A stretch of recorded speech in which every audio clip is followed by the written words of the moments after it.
तो hello guys, welcome back to our channel science lovers. आज की इस वीडियो में हम देखने वाले हैं कि जो हमारी क्लास 11th है उसमें यूनिट 1 जो है some basic concepts of chemistry, उसको हम पूरा कवर करेंगे डिटेल में इस वीडियो में। तो अब इस वीडियो को एंड तक देखना बिल्कुल मत भूलिएगा। तो let's get started.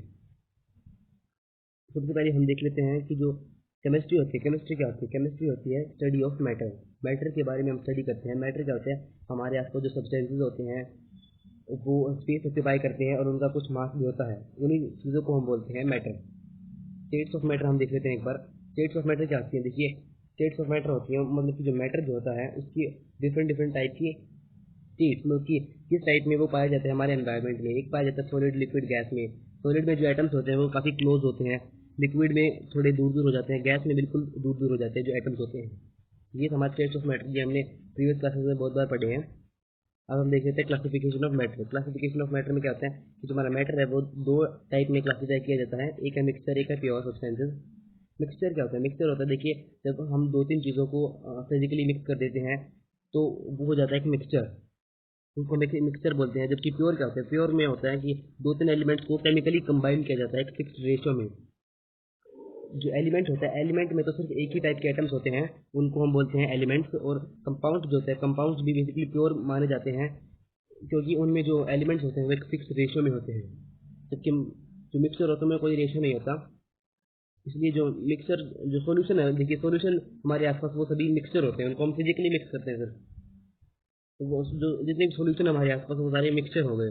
Homogeneous, heterogeneous, इनके बारे में हम देख लेते हैं। होमोजीनियस मतलब कि क्या होता है कि है ना, मतलब कि पार्टिकल्स जो है वो एक सब्सटेंस में अच्छे से और कि हर जगह पे वो थोड़े थोड़े मिले। तो कैसा हो कि एक जगह पे बहुत ज़्यादा, एक जगह पे बहुत कम हो, मतलब कि अच्छे से वो मिक्स हो जाए, यूनिफॉर्मली डिस्ट्रीब्यूटेड हो जाए थ्रू आउट द मिक्सचर, उसको हम बोलते हैं homogeneous. For example sugar solution, sugar को अगर हम मिला दें वाटर में तो वो अच्छी से मिल जाएगी, हर एक लेवल पे सेम अमाउंट ऑफ शुगर होगी। लेकिन हेट्रोजेनियस में क्या है, फॉर एग्जांपल हम सैंड को वाटर में मिला दें तो क्या होगा, नीचे नीचे जो है सैंड ज़्यादा मिलेगी, ऊपर कम मिलेगी।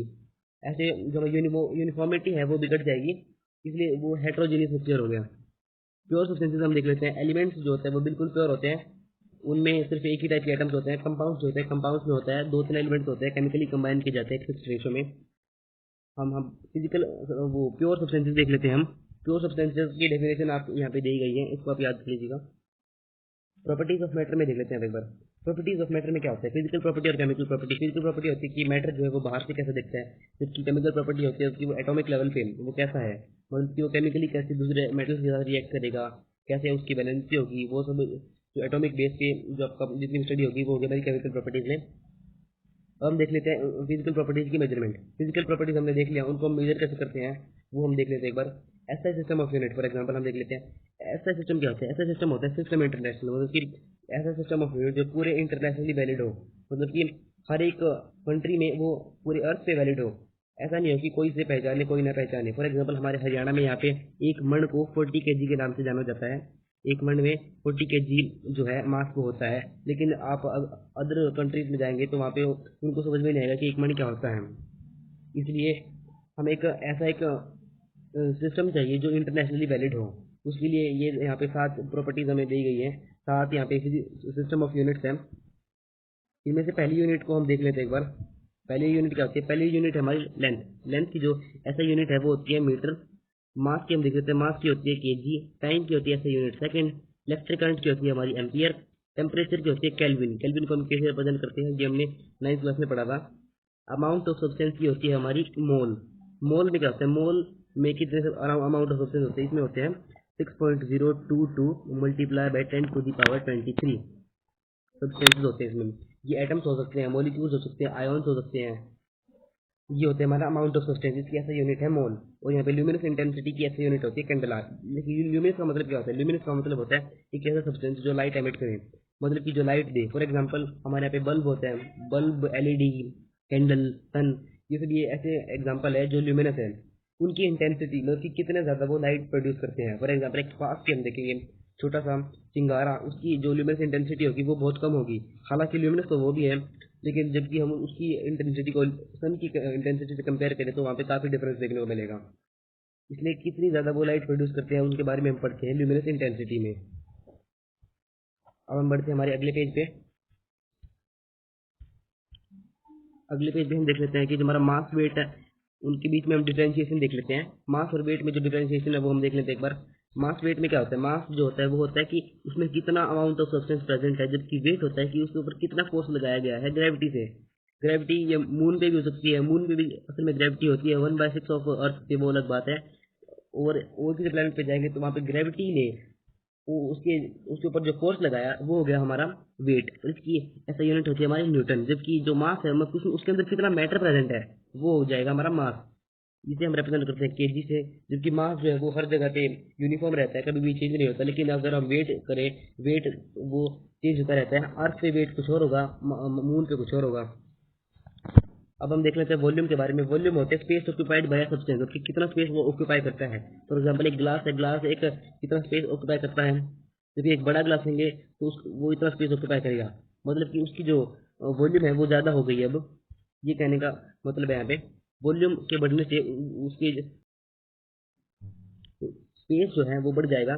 डेंसिटी क्या होती है, डेंसिटी हम देख लेते हैं। डेंसिटी होती है मास पर यूनिट वॉल्यूम, यानी कि कितना अमाउंट ऑफ मास प्रेजेंट है यहाँ पे एक क्यूबिक मीटर में, एक सेंटीमीटर क्यूब में। फॉर एग्जांपल वाटर की हम देखें, वाटर की इंटेंसिटी होती है, डेंसिटी होती है कि 1 ग्राम पर सेंटीमीटर क्यूब। मतलब कि अगर हम 1 ग्राम का क्यूब लेंगे, 1 सेंटीमीटर का क्यूब लेंगे जिसकी साइड 1 सेंटीमीटर की होगी, और उसके अंदर हम वाटर डालेंगे तो उसकी जो मास होगा वो होगा 1 ग्राम। ये होता है हमारा डेंसिटी में।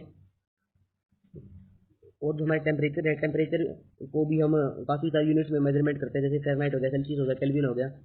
इसकी ऐसे यूनिट होते हैं, केल्विन हमने पहले पढ़ लिया था। और इनके बीच में एक रिलेशन भी होता है। जो फ़ारेनहाइट होता है, एक डिग्री फ़ारेनहाइट बराबर होता है 9/5 डिग्री। यहाँ पे एक यूनिट आएगी डिग्री सेल्सियस, यानी कि यहाँ पे हम 1 डिग्री सेल्सियस भी लिख सकते हैं, 2 डिग्री सेल्सियस भी लिख सकते हैं, जिसको हमें इसे कन्वर्ट करना पड़ेगा +32।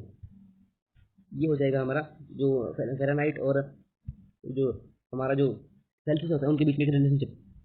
तो यहाँ पे साइंटिफिक 1 के जो होता है, के मतलब केल्विन, वो बराबर होता है C + 273 केल्विन में। मतलब कि अगर हम 1 डिग्री सेल्सियस लें तो वो कितने केल्विन के बराबर होगा। एक को हम एक में प्लस कर देंगे 273, तो वो हो जाएगा 274 केल्विन। इस तरीके से हम केल्विन फाइंड करते हैं। और साइंटिफिक नोटेशन हम देख लेते हैं। साइंटिफिक नोटेशन का मतलब क्या होता है, मतलब कि जब बड़े बड़े जो वर्ड्स हमें देखने को मिलते हैं, या फिर चाहे तो बहुत छोटे वर्ड्स जो हो जाए, पॉइंट में हो बिल्कुल माइन्यूट, या फिर बहुत बड़े नंबर हम देखें, तो उनको हम रिप्रेजेंट करते हैं साइंटिफिक नोटेशन में। फॉर एग्जाम्पल 1000 को हम रिप्रेजेंट करते हैं 1 × 10⁻³ और वैसे ही 0.01 को हम रिप्रेजेंट करते हैं 1 × 10⁻²। यहाँ पे जो डेसिमल आ गया, इसका मतलब क्या होगा, यहाँ पे पावर जो है वो माइनस में आएगी। तो ये था हमारा साइंटिफिक नोटेशन में। साइंटिफिक फिगर्स एक बार हम देख लेते हैं, ये काफ़ी इंपॉर्टेंट है। साइंटिफिक फिगर क्या होता है, देखिए हमारा साइंटिफिक फिगर होते हैं विच आर मीनिंगफुल, ऐसे फिगर जो मीनिंगफुल हो। मतलब कि हमने फॉर एग्जांपल कोई नंबर ले लिया, तो ये 1.27, ये नंबर ले लिया। इसमें ऐसे कौन से जो है, इसमें ऐसे कौन से जो वर्ड्स जो इंपॉर्टेंट है, यहाँ पे बेसिकली सभी वर्ड्स इंपॉर्टेंट है। लेकिन अगर हम 01 देखें, 01 इसमें कौन से ना, इसका मतलब क्या, 01 का मतलब 1 ही है। यहाँ पे जो 1 है वो एक साइंटिफिक सिग्निफिकेंट फिगर है, जबकि 0 है, 0 इतना इंपॉर्टेंट नहीं है, क्योंकि 0 के बिना भी हमारा काम चल जाएगा, तो वो हो जाएगा डाउटफुल फिगर। इसलिए हम 01 में जो 0 है वो हो जाएगा हमारा डाउटफुल डिजिट।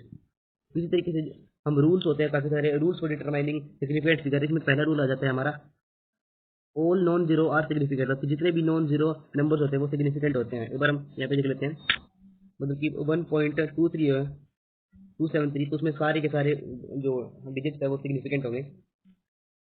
और दूसरा जो हमारा लो है वो है all zeros between non zero are significant, मतलब कि नॉन जीरो के बीच में जीरो, फॉर एग्जाम्पल 1.07 हो, तो यहाँ पे जीरो जो है वो इन दो डिजिट्स के बीच में है, तो यहाँ पे ये जीरो है जो वो सिग्निफिकेंट हो जाएगा। और तीसरा हम देख लेते हैं all zeros before non zero are non significant, मतलब कि ऐसे जीरोज जो बिफोर हो नॉन जीरोज के। फॉर एग्जांपल हमने ले लिया 0.01, ये हमने ले लिया। इसका मतलब क्या होगा, इसका मतलब होगा कि all zeros before non zero, ये नॉन जीरो से पहले, ये नॉन जीरो गई और ये जीरो हो गया।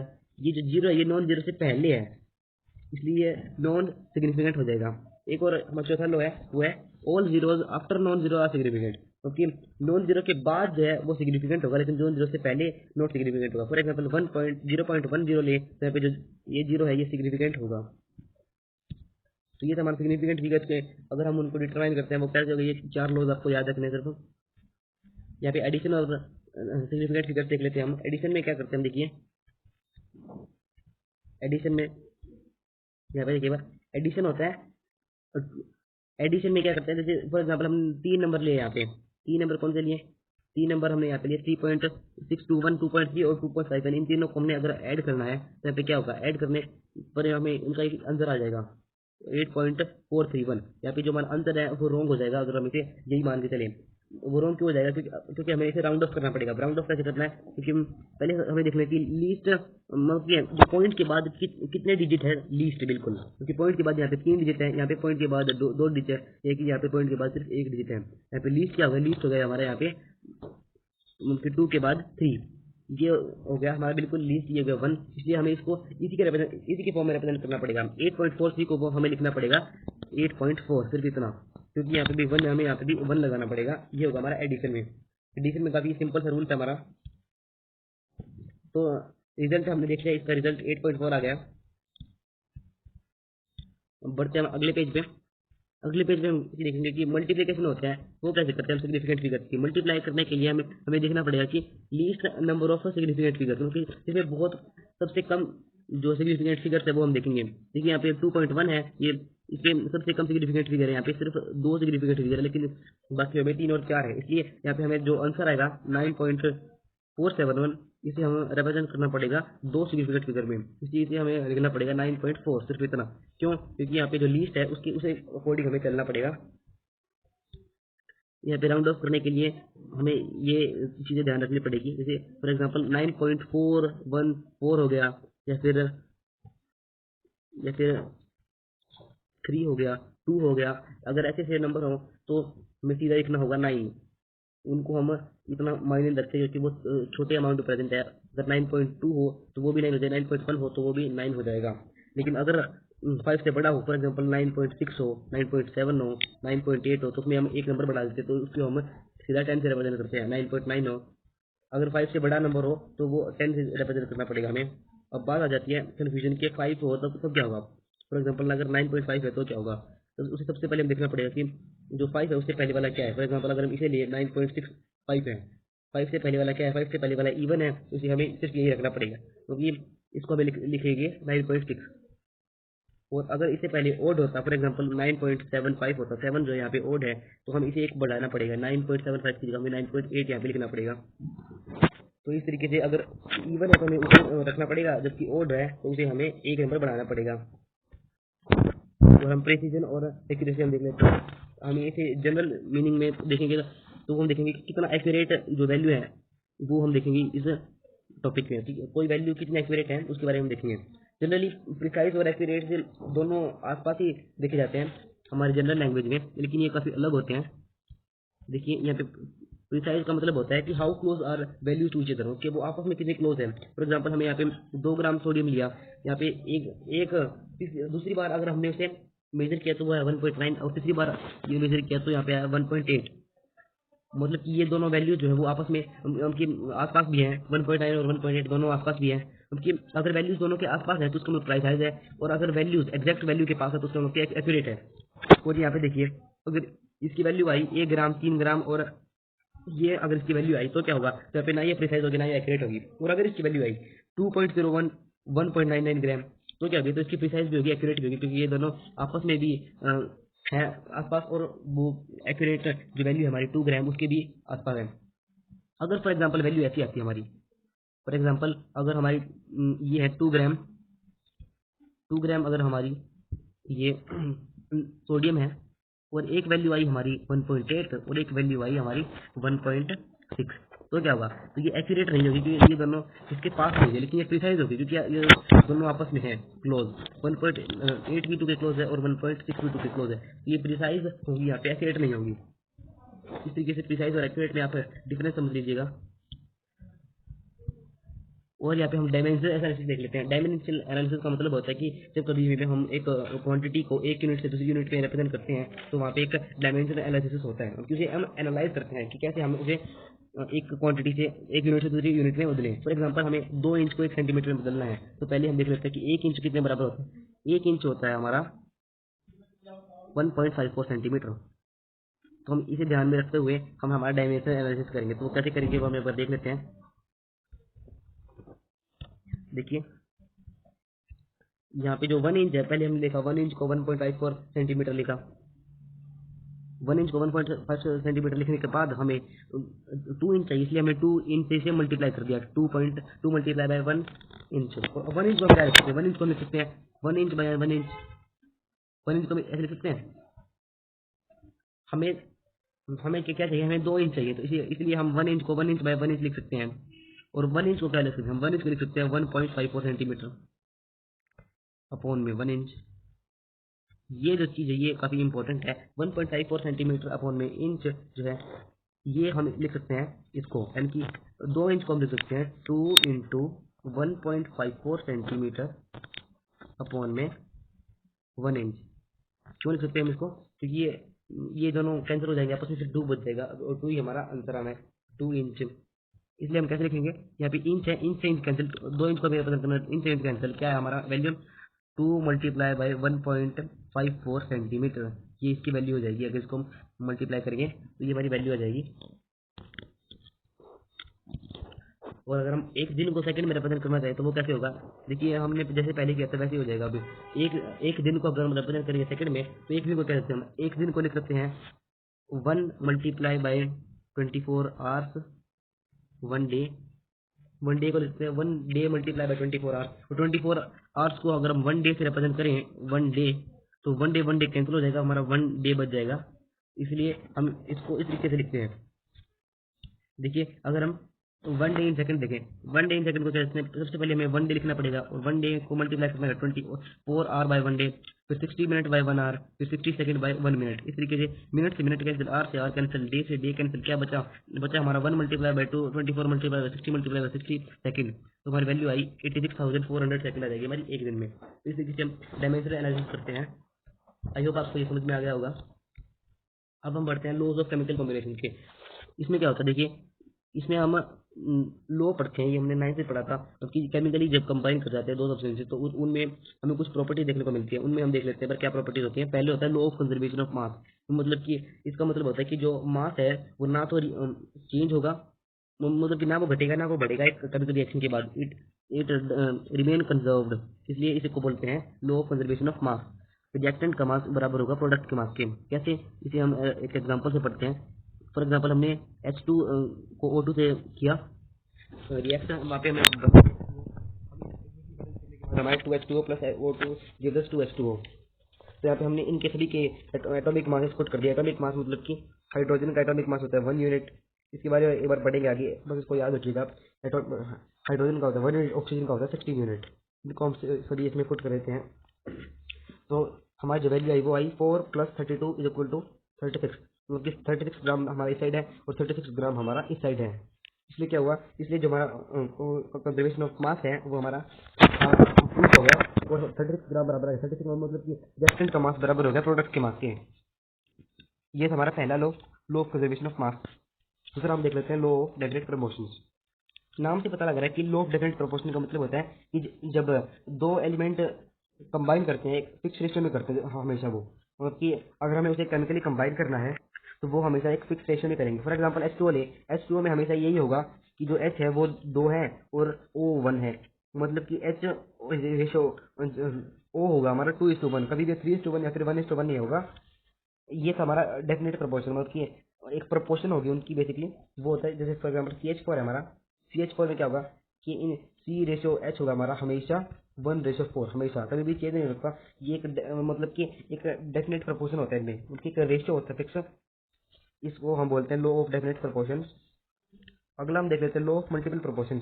नाम से पता करें मल्टीपल, मतलब कि यहाँ पे हमें कुछ मल्टीपल लिखना पड़ेगा। ये काफी इंपॉर्टेंट है, आपको ध्यान से पढ़ना होगा। देखिए ये क्या होता है, एक बार देख लेते हैं हम।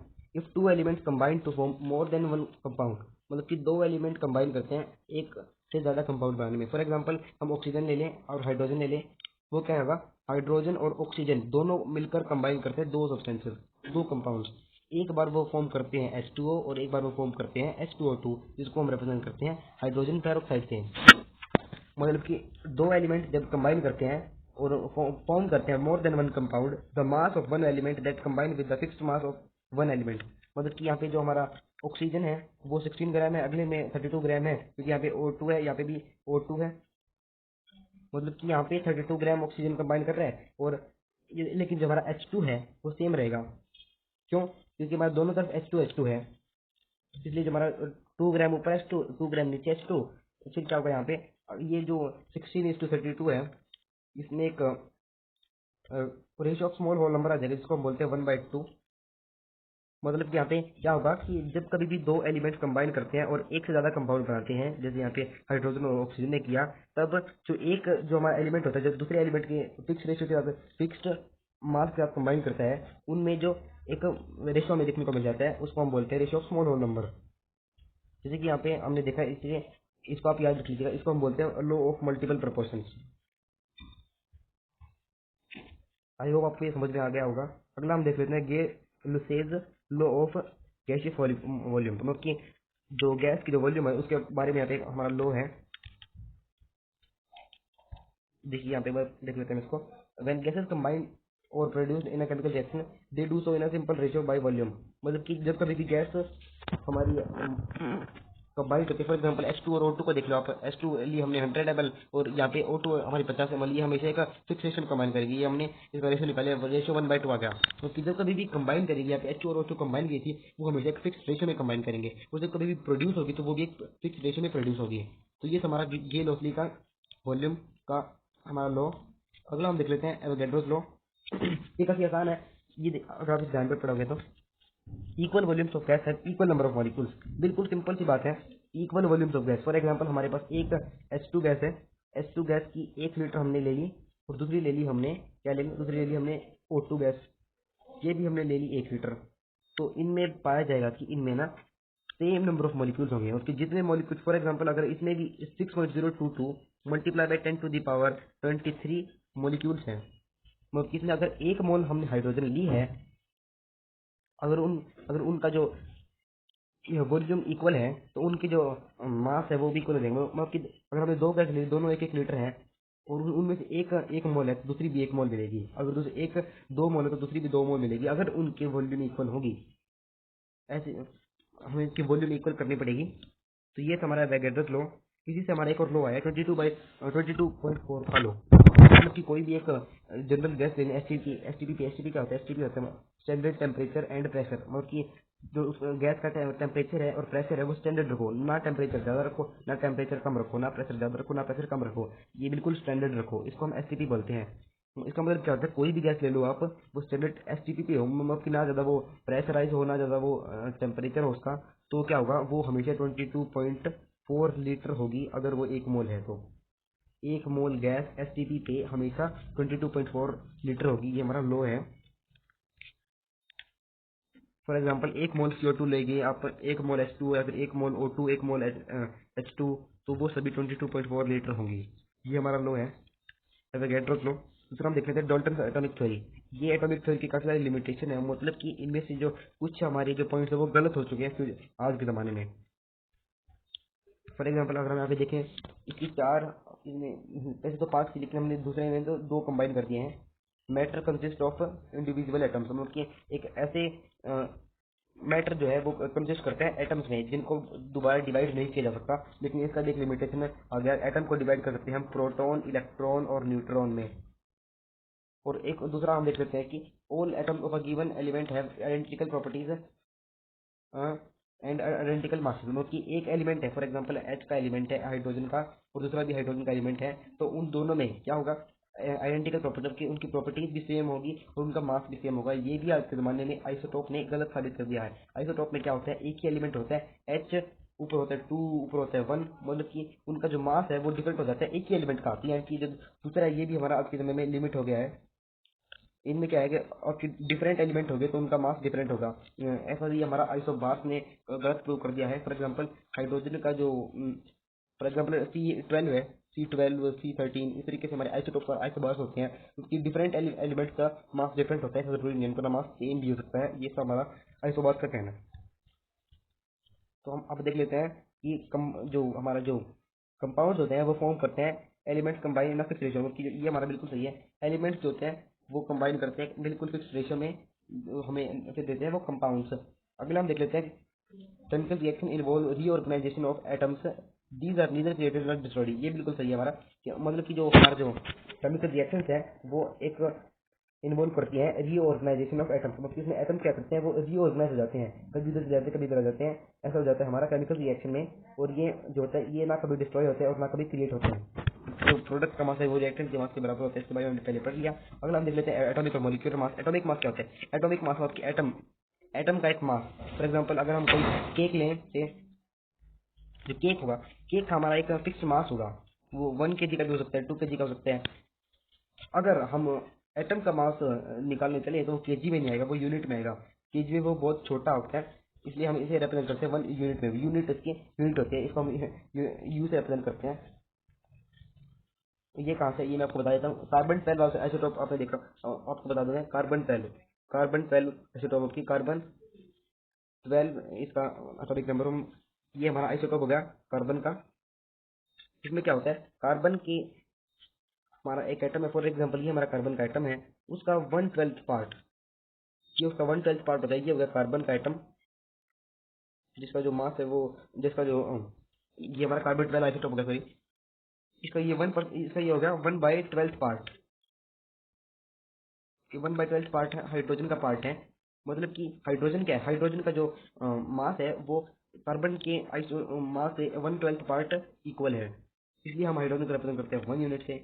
जिसका मास है इसके 1/2 के इक्वल होगा, मतलब कि इतना मास होगा। कोई एटम होगा जिसका मास इतना भी होगा, तो वो उसकी जो यूनिट हो जाएगी वो हो जाएगी 1/12, सॉरी 1/2 of 12, इसको हम लिखेंगे 6 यूनिट। और अगर ऐसा कोई एटम है जिसका मास इसके बराबर होगा, कौन सा एटम? बिल्कुल सही आप, कार्बन जो है, कार्बन का मास बराबर होगा इस पूरे एटम के। कार्बन का जो एटम होगा वो उसका यही तो मास होगा, इसलिए जो कार्बन है, कार्बन का मास होता है 12। क्यों होता है? क्योंकि पूरा हमने 12 के 12 पार्ट कवर कर लिए हैं, लेकिन जो हाइड्रोजन है उसने सिर्फ एक ही पार्ट कवर किया था, हमने देखा था। तो ये था हमारा एटॉमिक मास। मॉलिक्यूलर मास क्या होता है? मॉलिक्यूल का मास। फॉर एग्जांपल एक O2 का मॉलिक्यूल है यहाँ पे हमारा, O का जो एटॉमिक मास होता है वो होता है 16, क्योंकि ये 16 होता है, ये 16 यूनिट इसका मास हो गया। 16 मतलब O2 होता है यहाँ पे हमारा। O2 को हम कैसे लिखेंगे? 16 मल्टीप्लाई बाई 2, इसको हम ऐसे लिखेंगे 16 मल्टीप्लाई बाई 2, 32 हो जाएगा। 32 यूनिट हो जाएगा हमारा O2 का मॉलिक्यूलर मास। एक मॉलिक्यूल का मास को रिप्रेजेंट करते हैं बेसिकली हम यूनिट में, और एटॉमिक मास को रिप्रेजेंट करते हैं यूनिट में। तो हम यहाँ पे देख लेते हैं एवरेज एटॉमिक मास। हम एवरेज निकालना पड़ता है हमने कहीं का। फॉर एग्जांपल जो हमारा क्लोरीन है, सॉरी क्लोरीन की जो एटॉमिक मास होता है वो होता है 35.5। वो कब आया? वो आया एवरेज एटॉमिक मास निकालने पर। वैसे ही जो हमारा जो कार्बन है, कार्बन का भी हम एवरेज मास यूज करते हैं। कैसे आया एवरेज मास? सबसे पहले हम आइसोटोप से देख लिया, आइसोटोप उसके 12, 13 और 14, कार्बन 12, कार्बन 13, कार्बन 14, उनकी अबंडेंस देख लो कि कितना प्रेजेंट है वो हमारे एनवायरमेंट में। कार्बन 12 आइसोटोप प्रेजेंट है 98.892, जबकि 13 प्रेजेंट है 1.103, और 2 और 14 प्रेजेंट है 2 multiply by 10 to the power -7। और इनके एटॉमिक मासेस हमने देख लिए। फिर हमने कुछ इस तरीके से किया, मतलब कि जो हमारा कार्बन का है वो एबंडेंस है, उसको उसके ऊपर हमने लिख दिया 100, और मल्टीप्लाई कर दिया हमने उसे किससे?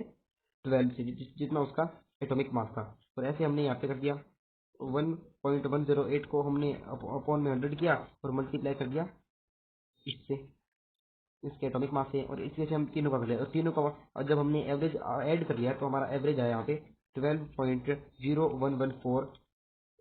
इसको हम रफली कह सकते हैं 12 यूनिट। ये था हमारा एवरेज एटॉमिक मास निकालने का तरीका। इस तरीके से हम एवरेज एटॉमिक मास निकाल सकते हैं। दूसरा हम देख लेते हैं मॉलिक्यूलर मास। कि मॉलिक्यूलर मास, एक मॉलिक्यूल का मास हमने ये मैंने पहले देख लिया था कि CH4 का मास कितना होगा, C का प्लस में H मल्टीप्लाई बाई 4 का 16 यूनिट, वैसे ही H2O का होगा 18 यूनिट।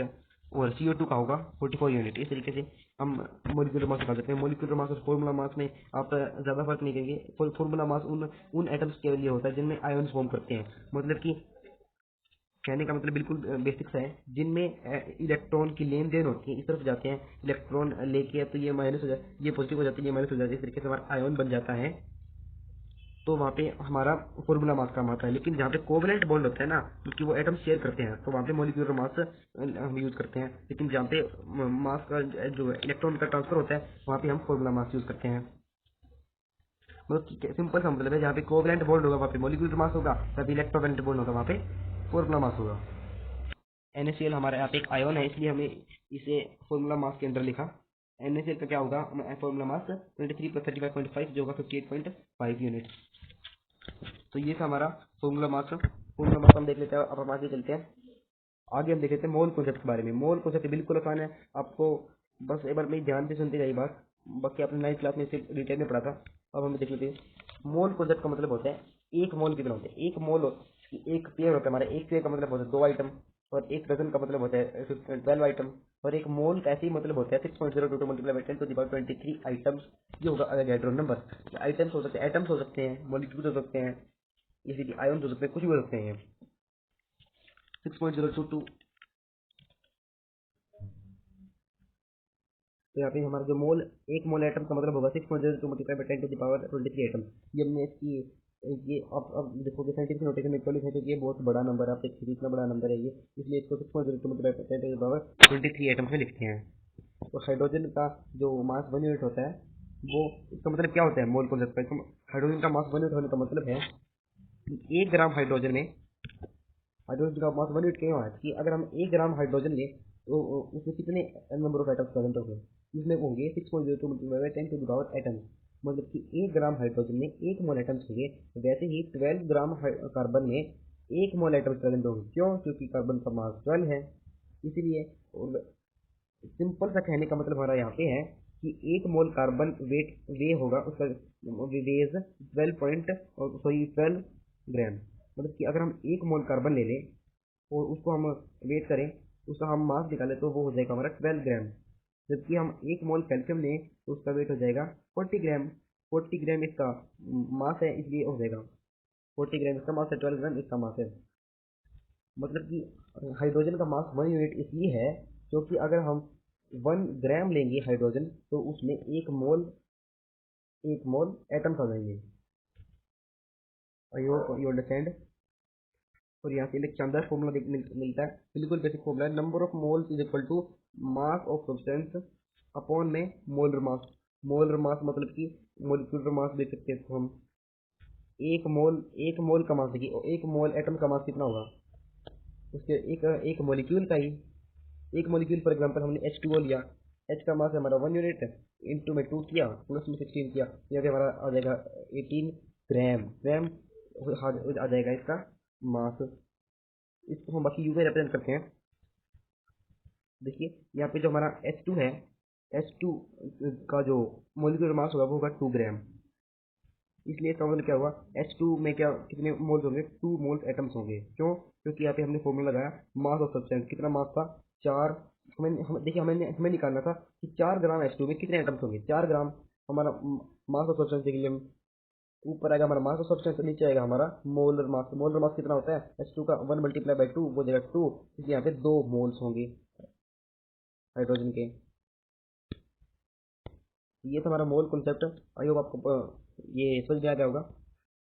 अब हम बढ़ते हैं हमारे लास्ट सेकंड पेज पे, जहाँ हम देख लेते हैं एम्पेरिकल फॉर्मूला क्या होता है। एम्पेरिकल और मॉलिक्यूलर फॉर्मूला के बारे में देख लेते हैं। एम्पेरिकल फॉर्मूला क्या होता है। एम्पेरिकल फॉर्मूला होता है, देखिए बिल्कुल एक बेसिक सा फॉर्मूला, मतलब कि सबसे बेसिक फॉर्मूला जो होता है एक मॉलिक्यूल का, वो देता है एम्पेरिकल। फॉर एग्जांपल अगर आप यहाँ पे C2H4 लें, C2H4 को हम कैसे करते हैं, C2H4 में अगर हम कैंसिल करें तो वहाँ पे यहाँ से हमें 2 कॉमन देखने को मिल जाता है। 2 कॉमन लिया यहाँ पे हमने और C रखा और CH2 हो गया हमारे यहाँ पे, इसलिए हम 2 को काउंट नहीं करते हैं। और यहाँ पे हमारा जो बचा हमारा जो ये हमारा फॉर्मूला, उसको हम बोलते हैं एम्पेरिकल फॉर्मूला। जबकि ये जो 2 है इसको हम n से रिप्रेजेंट करते हैं। n होता है हमारा कॉमन फैक्टर। इसलिए हमें यहाँ पे एक रिलेशन देखने को मिलता है, वो होता है molecular formula is equal to n × empirical formula. क्योंकि C2H8 है तो उसको उसका एम्पेरिकल फॉर्मूला क्या होगा, उसका एम्पेरिकल फॉर्मूला हो जाएगा CH4। तो यहाँ पे 2 कॉमन आ गया और 2 को हम इसमें नहीं लेंगे, 2 अलग से एक N है, जैसे 2H8 C2H8 का हमारे यहाँ पे एम्पेरिकल फॉर्मूला हो गया CH4। और उसी तरीके से हम यहाँ पे एक इम्पोर्टेंट न्यूमेरिकल देख लेते हैं, आपके एनसीईआरटी बुक से लिया गया है। क्योंकि एक कंपाउंड है जिसमें 4.07 ग्राम 4.07 परसेंटेज हाइड्रोजन है और 24.27 परसेंटेज कार्बन है, 71.67 परसेंटेज क्लोरीन है। तो उसका हमें बताना है मॉलिक्यूलर मास, तो हमें दे रखा है 98.96 ग्राम। मॉलिक्यूल की एक मॉलिक्यूल का मास कितना होगा, वो होगा 98.96 ग्राम, वो हमें दे रखा है। हमें इसका एम्पेरिकल मॉलिक्यूलर फॉर्मूला निकालना है। इस देखिए 5 स्टेप है, 5 स्टेप को आप ध्यान में रखिएगा। पहला स्टेप है इसमें convert mass percent to gram. सबसे पहले मास परसेंट को ग्राम में करना पड़ेगा। Let molecular mass is equal to 100 gram, मतलब कि हमें 100 ग्राम ले लिया यहाँ पे। अगर हमारे पास एक 100 ग्राम का सैंपल है, बाकी हमारे पास 100 ग्राम का सैंपल है नहीं, हमारे पास यहाँ पे 98.96 ग्राम का सैंपल है, लेकिन हम वैसे मान के चलते हैं अगर हमारे पास 100 ग्राम का सैंपल है तो हमारे पास आ जाएगी 6.07 ग्राम हाइड्रोजन और कार्बन आ जाएगा हमारा इतना 24.27 ग्राम। जितना हमारी परसेंटेज थी उतना ग्राम यहाँ पे हमारा वो आ जाएगा अगर 100 ग्राम का हमारे पास जो सैंपल होगा। और अब हम कन्वर्ट करेंगे ग्राम को मॉलिक्यूल्स में। ग्राम को मॉलिक्यूल्स में कन्वर्ट करने के लिए हम एक फॉर्मूला लगाएंगे, number of moles is equal to mass of substance upon molar mass. अब हमें जो ग्राम को मोल में करना है तो ऊपर आ जाए ग्राम। फॉर एग्जांपल हमें हाइड्रोजन का देखने कितने मोल्स होंगे, तो 6.07 अपॉन में 1, तो ये जाएगा 6.07 मोल्स। और कार्बन में कितना, कार्बन का नीचे 12 आ गया तो इसमें आ गया 2.021 मोल्स। और ऐसे क्लोरीन का 2.021 मोल्स। और आगे हमें क्या करना है, मतलब कि ये हमारे 100 ग्राम में से मोल्स ऑफ एटम्स आ गए, इतने मोल्स हमारे ये हैं 100 ग्राम सैंपल में, हाइड्रोजन के, कार्बन के, क्लोरीन के। फिर हम यहाँ पे डिवाइड करेंगे स्मॉलेस्ट मोल को। सबसे छोटा मोल कौन सा है, सबसे छोटा मोल है हमारा 2.021 मोल। हम तीनों को डिवाइड करेंगे इससे, हमें तीनों मोल को डिवाइड करेंगे 2.021, तो यहाँ पे हमें ये रेशियो देखने को मिल जाएगा। 4.07 को हम जब डिवाइड करेंगे 2.021 से, तो वहाँ पे हमारा जाएगा 2, और 2.021 को हम डिवाइड करेंगे 2.021 से, वहाँ पे आ जाएगा 1, और फिर से आ जाएगा हमारा 1। मतलब कि H रेशो CL रेशो का आ जाएगा 2:1:1। तो ऐसे में एक इसका एम्पेरिकल फॉर्मूला मिलता है, वो हो जाता है CH2L। ये हमने कैसे किया, देखिए सबसे पहले हमें क्या किया, हमने इसका 100 ग्राम सैंपल लिया, वहाँ पे हमने देख लिया कि हाइड्रोजन इतनी है, कार्बन इतनी है, क्लोरीन इतनी है। उन सभी का हमने जब मोल्स निकाला, फिर हमने देखा कि इन मोल्स में एक रेशियो था, ये था 2:1:1 का। और यहाँ पे इसलिए हमारे यहाँ पे एम्पेरिकल फॉर्मूला आ गया, वो होता है हमारा CH2Cl। ये हमारा एम्पेरिकल फॉर्मूला आ गया। अब हम निकालेंगे क्या, और निकालेंगे मॉलिक्यूलर फॉर्मूला। मॉलिक्यूलर फॉर्मूला क्या होता है, देखिए इन्हें डिफरेंस देखिएगा। मॉलिक्यूलर फॉर्मूला हमें निकालना है एन, हम निकाल सकते मॉलिक्यूलर फॉर्मूला देखिए। मॉलिक्यूलर मास हमें दे रखा है, एम्पिरिकल फॉर्मूला हमें पता है। अब हम निकाल लेते हैं एन। एन कैसे निकालेंगे, देखिए एन हम निकालेंगे,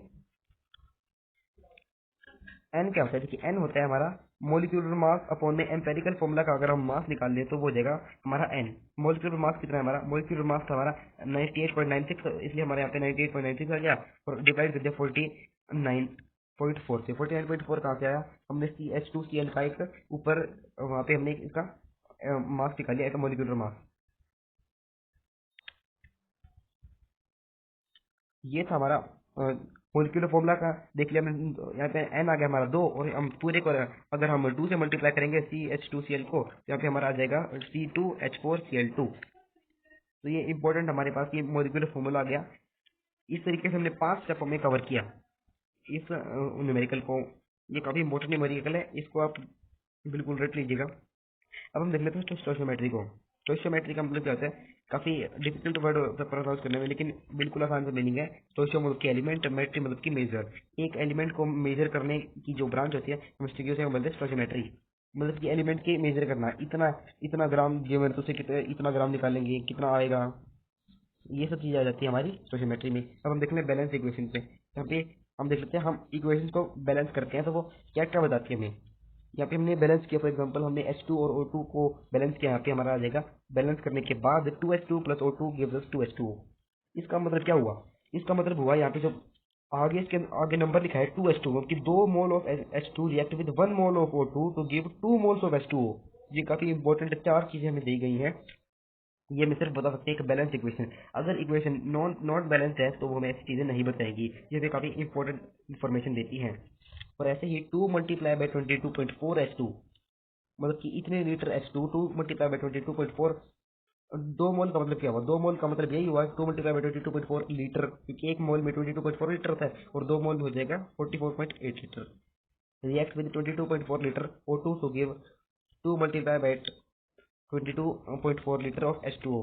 मतलब कि यहाँ पे हमें दूसरी एक और चीज मिल गई और तीसरी चीज मिल गई, 2 molecule of hydrogen react with 1 molecule of O2 to give 2 molecule of water. सबसे पहले हमने देखा मोल का बताया इसने, फिर हमने लीटर का बताया, फिर इसने बताया मॉलिक्यूल्स का, अब इसने बताया ग्राम्स का। मतलब कि जिसने ग्राम मॉलिक्यूल का मास इसका कैलकुलेट करें तो वो आ जाएगा 4 ग्राम। जब H2 रिएक्ट करेगा 32 ग्राम से तो वो हमें देगा 36 ग्राम H2O। की इतनी सारी चीजें हमने बता दी, किसने बता दी? बैलेंस इक्वेशन ने बता दी, और कोई के बस में नहीं है ये सब। ये बैलेंस इक्वेशन ही बता सकती है सिर्फ। लिमिटिंग रिएजेंट काफी इंपॉर्टेंट चीज है। लिमिटिंग रिएजेंट आप यहाँ पे देख लीजिए, लिमिटिंग रिएजेंट क्या होता है देखिए। फॉर एग्जांपल ये लिमिटिंग रिएजेंट बिल्कुल सिंपल है। फॉर एग्जांपल आपके घर में मेहमान आ गए और आपको बनानी है चाय। आपके पास पानी बहुत सारा है लेकिन आप उसे उसके अंदर डालने के लिए चाय पत्ती बहुत कम है और आपने सारी चाय पत्ती डाल दी, तो क्या होगा? तो जो जो पानी है वो सारा उसके अंदर सारी घुल नहीं पाएगी, लेकिन जो जो हमारी जो टी लीव्स है वो चाय पत्ती वो बच गई, मतलब कि वो खत्म हो गई, लेकिन मेरा वाटर है वो बच गया। हमारे पास जो अमाउंट ऑफ जो हमारी टी लीव्स थी वो बहुत कम थी लेकिन उसकी अमाउंट ज़्यादा थी, इसलिए हमारे पास जो बच गया वो हो जाएगा एक्सेस एजेंट। और जो हमारे पास खत्म हो गया, लिमिट कर गया जो प्रोडक्ट के अमाउंट को, वो हो जाएगा हमारा लिमिटिंग एजेंट। यहाँ पे हमारा लिमिटिंग एजेंट हो जाएगा टी लीव्स। इसे हम एक एग्जांपल से समझते हैं। तो वही एग्जांपल ले लेते हैं हम, ऊपर वाला 4 ग्राम। जब हम H2 को रिएक्ट करेंगे 32 ग्राम ऑफ O2 के साथ, तो हमें 36 ग्राम ऑफ वाटर देगा। अगर यहाँ पे 32 ग्राम की जगह 31 ग्राम ऑफ O2 होता तो क्या होता है? तो O2 सारी यूज अप हो जाती है और वहाँ पे कोई O2 नहीं बचती, इसलिए वो क्या करेगी? वो लिमिट करेगी प्रोडक्ट के मास को। अगर 32 ग्राम हमारे पास O2 था तो वहाँ पे 36 ग्राम हमें मिल रहा था H2O, लेकिन अगर वहाँ पे 31 ग्राम होगा तो हमें थोड़ा सा कम वाटर मिलेगा। ये लिमिट कर गया प्रोडक्ट की अमाउंट को, इसलिए यहाँ पे ये हो गया हमारा लिमिटिंग रिएजेंट। वो हो गया हमारा O2। ये था हमारा लिमिटिंग रिएजेंट के बारे में। अब हम बढ़ते हैं आगे, बिल्कुल लास्ट टॉपिक है देखिए, न्यूमेरिकल्स हम देख लेते हैं लिमिटिंग रिएजेंट वगैरह उन सबके।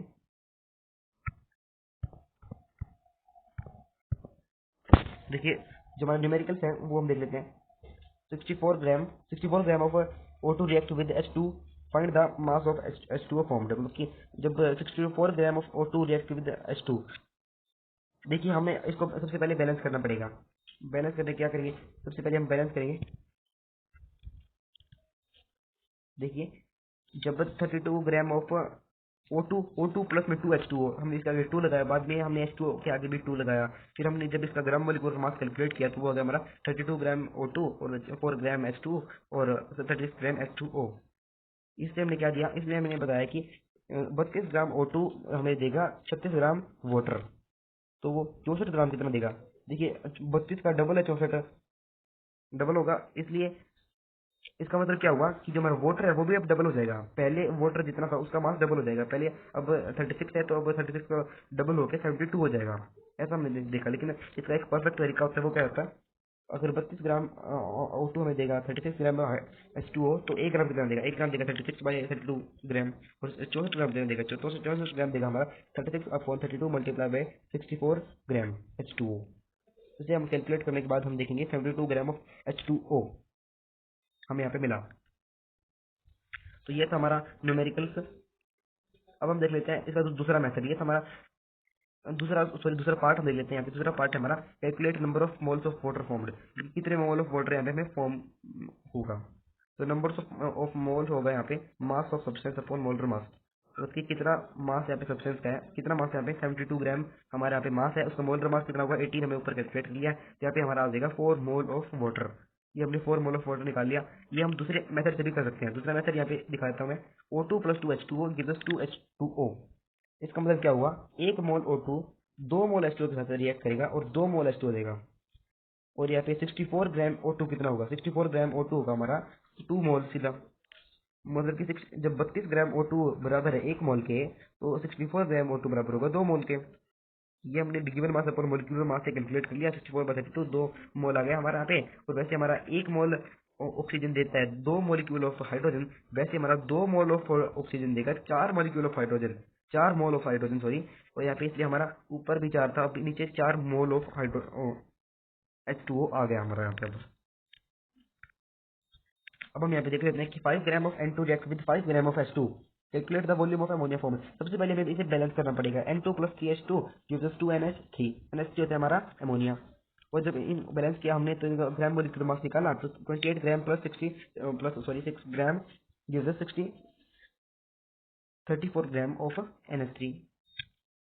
ये हमें काफी इंपॉर्टेंट इन्फॉर्मेशन देता है। वो कहते हैं मतलब कि 6 ग्राम H2 react with 28 gram of N2, कि जब 6 ग्राम जो हमारी H2 है वो रिएक्ट करेगी 28 ग्राम H2 से, तो 1 ग्राम H2 कितने साथ रिएक्ट करेगी? 1 ग्राम H2 रिएक्ट करेगी 28 बाई 6 ग्राम N2 से। देखिए आप देख के बता सकते हैं कि कौन सा इसमें लिमिटिंग एजेंट है, कौन सा क्या है। लिमिटिंग एजेंट से ऐसे ऐसे प्रॉब्लम सॉल्व करते हैं हम यहाँ पे। देखिए जब जब 6 ग्राम जो हमारा पास हाइड्रोजन है वो रिएक्ट करता है 28 ग्राम से, तो हमारा 5 ग्राम हाइड्रोजन कितने से रिएक्ट करेगा?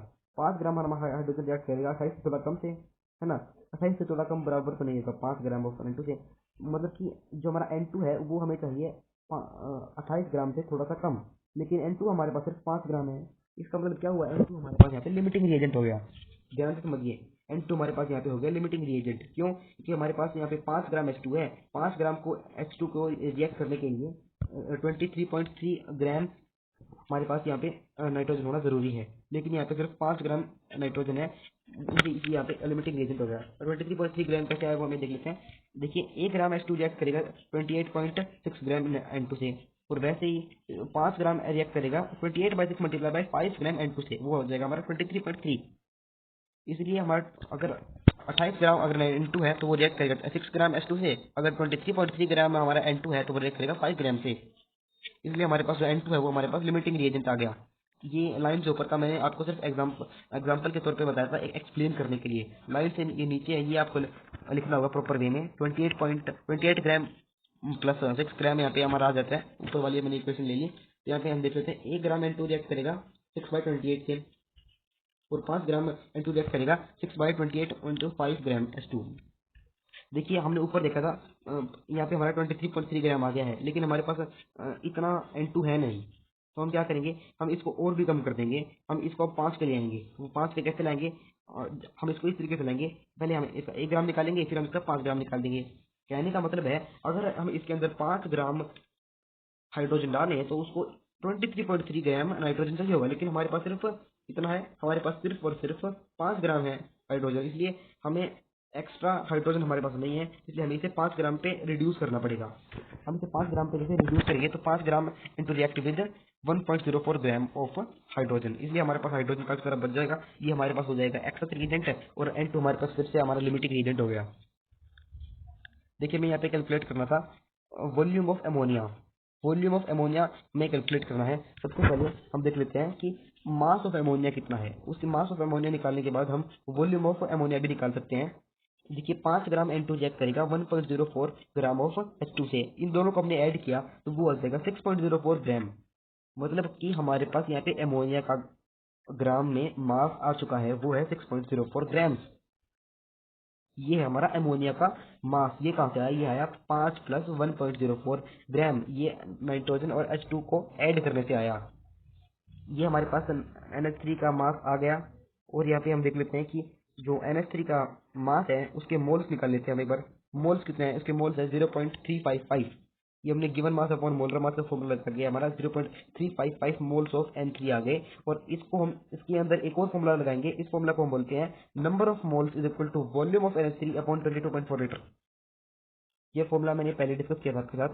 मतलब कि जितना वॉल्यूम ऑफ NH3 में चाहिए होगा उसे हम निकाल सकते हैं 0.355 मल्टीप्लाई बाई 22.4 लीटर को मल्टीप्लाई करके। इस तरीके से हमारा वॉल्यूम ऑफ NH3 आ गया 8 लीटर, जबकि हमने इन दोनों को मल्टीप्लाई किया, यानी कि हमें इसके अंदर बहुत सारे फॉर्मूले यूज किए, इन दोनों फॉर्मूला का यूज आ गया एक ही न्यूमेरिकल में। तो ये था हमारे पास काफी इंपॉर्टेंट न्यूमेरिकल। इसको आप बिल्कुल याद कर लीजिएगा, समझ लीजिएगा। याद करने की इतनी जरूरत नहीं है, आपको समझ लीजिएगा। मतलब कि आप दिमाग लड़ाइएगा, ये इतना ग्राम है तो ये इतना ग्राम होगा, इस तरीके से आपको दिमाग लगाना पड़ेगा। अब हम बिल्कुल आखिरी फेज पे पहुंच चुके हैं, वीडियो हमारी आखिरी फेज पे है। ये हम देख लेते हैं रिएक्शन इन सॉल्यूशन। उसकी सॉल्यूशन में रिएक्शन होते हैं, उनकी हम जब कंसंट्रेशन फाइंड करते हैं, molarity, molality, mole fraction, mass percentage, उसके बारे में हम देखेंगे इस वीडियो में, इस टॉपिक में। सॉरी, यहाँ पे अब 4 चीजें बच गई हैं। देखिए सबसे पहले क्या बताता हूँ मैं आपको, सोल्यूशन क्या होता है। सोल्यूशन एक तरह से मिक्सचर होता है, एक मिक्सचर को हम बोलते हैं सोल्यूशन। सोल्यूशन को मिक्सचर बोलते हैं। हर एक सोल्यूशन का वो मिक्सचर होता है, वो फिजिकली हमने उसे मिक्स करते हैं, केमिकली कुछ बॉन्ड वगैरह नहीं मिलेगा हमें। मोलैरिटी है सबसे पहले। मोलैरिटी क्या होती है? मोलैरिटी होती है number of moles of solute per unit volume. मतलब कि एक वॉल्यूम, फॉर एग्जाम्पल 1 लीटर ले लें, 1 लीटर पानी है हमारे पास, तो उसमें कितना नमक मिलाया गया है, वो हो जाएगा हमारा मोलैरिटी ऑफ सोल्ट। मतलब कि 1 लीटर वाटर में कितना सोल्यूट होगा उसके हम बताएंगे मोलैरिटी से। इसकी यूनिट है मोल्स पर लीटर। इसको हम यहाँ पे देख लेते हैं एक बार। NaOH for example, NaOH sodium hydroxide है। सोडियम हाइड्रोक्साइड हमारा NaOH 20 ग्राम, और ये है 250 ml ऑफ वाटर में। कैलकुलेट करना है मोलैरिटी। मोलैरिटी क्या होती है? मोलैरिटी होती है हमारी number of moles upon volume of solvent. Number of moles का एक और फॉर्मूला हम लगाएंगे इसमें, मास ऑफ सब्सटेंस अपॉन मोलर मास। इसलिए ऊपर आ गया हमारा 20/40। 40 कैसे आया? Na+O+H का अगर हम फॉर्मूला लगाए तो यहाँ पे हमारा 40 gram of Na, 40 gram H का मोलिकुलर मास रहेगा। इसलिए यहाँ पे हमारा 0.5 जो ग्राम है इसका NaOH का 0.5 मोल्स आ जाएंगे, और नीचे आ जाएगा 0.25 लीटर। और इनको हम जब डिवाइड करेंगे तो आ जाएगा हमारा 2m। m को, इसको हम 2m कैपिटल M भी लिख सकते हैं, फिर इसको हम 2 मोल्स पर लीटर भी लिख सकते हैं। इसका मतलब क्या हुआ? 2 मोल NaOH है 1 लीटर में पानी में। इसका मतलब ये हुआ। अगला हम देख लेते हैं। सब देखिए, हम देखिए जो हमारी वॉल्यूम जो होती है, वॉल्यूम को बढ़ाया जा सकता है। अगर हम टेम्परेचर बढ़ा देंगे तो वो जो वाटर है वो गैसियस फॉर्म में कन्वर्ट हो जाएगा, और गैसियस फॉर्म में कन्वर्ट होने के बाद उसकी वॉल्यूम जो है बढ़ जाएगी। वॉल्यूम बढ़ने से क्या होगा? वॉल्यूम बढ़ने से उसकी मोलैरिटी घट जाएगी। मतलब कि देखिए ये मोलैरिटी और जो ये वॉल्यूम है ये इनवर्सली प्रोपोर्शनल है। मोलैरिटी जो है वो वॉल्यूम के बढ़ने पर घटेगी। अगर हम इस वाटर को हीट कर दें तो इसकी मोलैरिटी काफी कम हो जाएगी। देखिए हीट करने के बाद वो पानी ऊपर चला जाता है, उसको वो खो नहीं गया है, वो अभी ऊपर गया है। ऊपर गए हुए पानी को भी हम इसमें ऐड करेंगे। यहाँ पे देखिए ये काफी इंपॉर्टेंट है मोलैलिटी। मोलैलिटी जो है वो होता है number of moles of solute पर केजी। बिल्कुल ये सिमिलर से है। ऊपर वाला था number of moles of solute पर वॉल्यूम, ये है पर केजी। मतलब कि वॉल्यूम बढ़ाई जा सकती है। इसका मतलब क्या हुआ? ये टेम्परेचर से इसकी मोलैलिटी घट बढ़ सकती है, लेकिन मोलैलिटी टेम्परेचर से इंडिपेंडेंट है। टेम्परेचर बढ़ाओ घटाओ, प्रेशर बढ़ाओ प्रेशर घटाओ, उससे मोलैलिटी पे कोई फर्क नहीं पड़ेगा। इसलिए क्या होगा? ये टेम्परेचर से इंडिपेंडेंट है। ये होगा हमारा molality. Number of moles of solute पर केजी को हम रिप्रेजेंट करते हैं मोलैलिटी से। यहाँ पे हमारा आ जाएगा number of moles of solute upon mass of solvent in KG. मतलब कि 1 किलो पानी में कितना सोल्ट डिजोल्व है वो फिर से हमें निकालना पड़ेगा। हमारे पास यहाँ पे 110 किलो क्या है हमारे पास सॉल्यूशन है, उसमें से 58.5 NaCl है, डिजोल्व किया गया उसने। Calculate molality. देखिए सॉल्यूशन क्या होगा? सॉल्यूशन होता है सोल्यूट प्लस सॉल्वेंट है। हमें यहाँ पे सॉल्वेंट का जो है वो यूज करना पड़ेगा, सॉल्वेंट का मास। हमें पूरे सॉल्यूशन का मास नहीं यूज करना पड़ेगा, पूरे सॉल्यूशन का मास हो जाएगा, सोल्यूट का भी मास उसमें ऐड करना पड़ेगा। इसे सॉल्वेंट का मास है वो आ जाएगा 51.5 kg। और इसलिए मोलैलिटी जो है वो आ जाएगा number of moles of solute कितना होगा, given mass upon molar mass upon में सॉल्वेंट इन केजी। तो इसको जब हम 58.5 kg को हम ग्राम्स में कन्वर्ट करेंगे, ये आ जाएगा हमारा 58.5 ग्राम। और ये 58,500 अपॉन में 58.5, 58.5 क्या है यहाँ पर? 58.5 है यहाँ पे हमारा जो हमारा NaCl है उसका ये मोलिकुलर मास है, फॉर्मूला मास सॉरी। यानी कि NaCl का फॉर्मूला मास यहाँ पे आ गया हमारा 58.5, ऊपर हमारे लिख दिया गिवन मास है, इसलिए हमारा आ जाएगा 1000 मोल्स। यानी कि हमारे पास 1000 मोल ऑफ NaCl है, ये हमने निकाल लिया। यानी कि हमने number of moles of solute निकाल लिया। अब हम सोलवेंट देख लेते हैं केजी में। सोलवेंट केजी में कितना होगा? सोलवेंट हमारे पास यहाँ पे है 51.5 kg, इसलिए हमें 1000 को डिवाइड करेंगे 51.5 से, तो यहाँ पे आ जाएगा हमारा 19.5 मोल्स पर केजी। इतना मोल्स ऑफ सोल्ट हमारे पास सोल्ट डिजोल्व है 1 किलो पानी में। ये था हमारे पास मोलैलिटी। अब हम देख लेते हैं मास परसेंटेज। मास परसेंटेज क्या है? मतलब कि percentage of solute in a solution, कि जो कितना सोल्यूट, कितना परसेंट सोल्यूट में उसमें प्रेजेंट है। 4% सोल्यूट उसमें, 5% सोल्यूट है, या फिर इसमें 90% सोल्यूट है, ये हम बताएंगे मास परसेंट से। मास परसेंट से क्या होगा? मास बिल्कुल आसान है, जैसे आप अपनी स्कूल में मार्क्स की परसेंटेज कैलकुलेट करते हैं वैसे ही कैलकुलेट होगी। Mass of solute upon mass of solution multiply by 100, बिल्कुल सिंपल सा है। ऊपर हमने देखा, ऊपर देखिए 6 ग्राम ऑफ सोल्ट है हमारे पास, यहाँ पे 6 ग्राम सोल्ट है, डिजोल्व किया गया है 24 ग्राम वाटर में। तो हमें फाइंड करना है, क्या फाइंड करना है? सोल्ट का, सोल्ट फाइंड करना है। 6 ग्राम हमारे पास यहाँ पे आ जाएगा मास ऑफ सोल्ट। सोल्ट क्या होता है? सोल्ट का हमारे यहाँ पे आएगा 6 ग्राम, और हम मास ऑफ सॉल्यूशन लेंगे। मास ऑफ सॉल्यूशन क्या होगा, मास ऑफ सोल्यूट सॉल्वेंट, इसलिए हम 6 + 24 को ऐड कर देंगे। देखिए आप कंफ्यूज मत होइए सोल्वेंट और सॉल्यूशन में, हमें नीचे यहाँ पे सॉल्यूशन लेना पड़ेगा, लेकिन पहले वाले दो केस में मोलैरिटी और मोलैरिटी में हमें सॉल्वेंट का जो मास और वॉल्यूम है ली थी, लेकिन हमें मास परसेंटेज में क्या करना पड़ेगा, यहाँ पे हमें मास ऑफ सॉल्यूशन लेना पड़ेगा, यानी कि हमें सॉल्वेंट में सोल्यूट का मास भी ऐड करना पड़ेगा। इसलिए हमें 6 + 24 क्या, अब 30 ग्राम हमें इसके डिनोमिनेटर में लेना पड़ेगा, upon 3 multiply upon 6 multiply by 100। तो यहाँ पे हमारा आ जाएगा 20 ग्राम, 20% आ जाएगा हमारा मास परसेंटेज यहाँ पे। हम यहाँ पे देख लेते हैं मोल फ्रैक्शन, बिल्कुल आखिरी टॉपिक है, इसको ध्यान से पढ़िएगा, बिल्कुल आसान सा भी है। मतलब कि क्या होगा, ये ऐसा रेशो है कि moles of particular component in total number of solution. मतलब कि एक हमें सबसे पहले इसे लिखना पड़ेगा moles of A. For example हमें हमें जो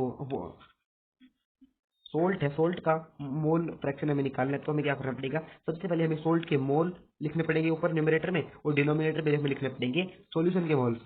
इसलिए हमारे हम एक न्यूमेरिकल कर लेते हैं, 58.5 gram salt is dissolved in 121.5 gram water.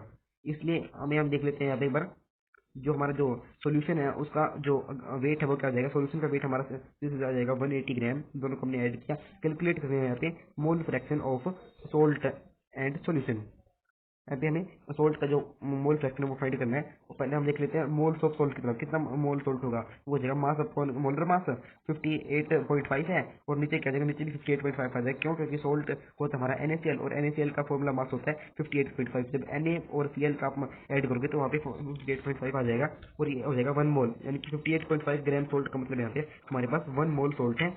1 mole salt है हमारे पास। सॉल्यूशन का जो हम देख लेते हैं एक बार, मास कितना होगा, सॉल्यूशन का मास होगा सोल्यूट का मास प्लस सॉल्वेंट का मास, सॉल्यूशन का मास आएगा हमारे पास 180, यानी कि सॉल्यूशन का मास तो आ गया, से मोल्स कैलकुलेट करेंगे, मोल्स क्या होगा, मोल्स हो जाएंगे हमारे मास अपॉन मोलर मास। 180 ग्राम हमारे पास सॉल्यूशन है, अपॉन हमें करेंगे, अपॉन हम इसके ऊपर क्या करेंगे, NaCl + H2O, NaCl + H2O, हम इन सभी के देखिए, जो हमारा सॉल्यूशन यही था हमारा NaCl + H2O, और इन सभी के हमें ग्राम मोलिकुलर मास कन्वर्ट करना पड़ेगा, उसकी Na का, Cl का, H का, O का हमें यहाँ पे मोलिकुलर मास करना पड़ेगा। NaCl का होता है 58.5 है, H2O का होता है 18, इन दोनों का ऐड किया तो यहाँ पे हमारा जाएगा 76.5 अपॉन में इसके ऊपर क्या है 180।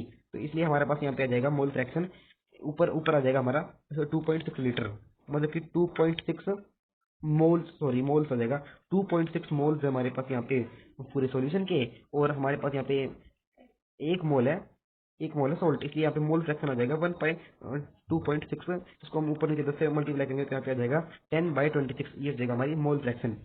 तो बस यही था आज की इस वीडियो में, ये पूरा चैप्टर हमने अच्छे से कंप्लीट किया, एक एक हमने चीज़ हमें डिटेल में देखी। बाकी इन नोट्स की लिंक मैं आपको डिस्क्रिप्शन में दे दूंगा, आप वैसे इन्हें डाउनलोड कर सकते हैं। आई होप आपको वीडियो पसंद आई होगी। अगर आपको वीडियो पसंद आई तो इसको लाइक करना बिल्कुल मत भूलिएगा, और अगर आप हमारे चैनल पर नए आए तो चैनल को सब्सक्राइब भी कर दीजिएगा। Thanks for watching.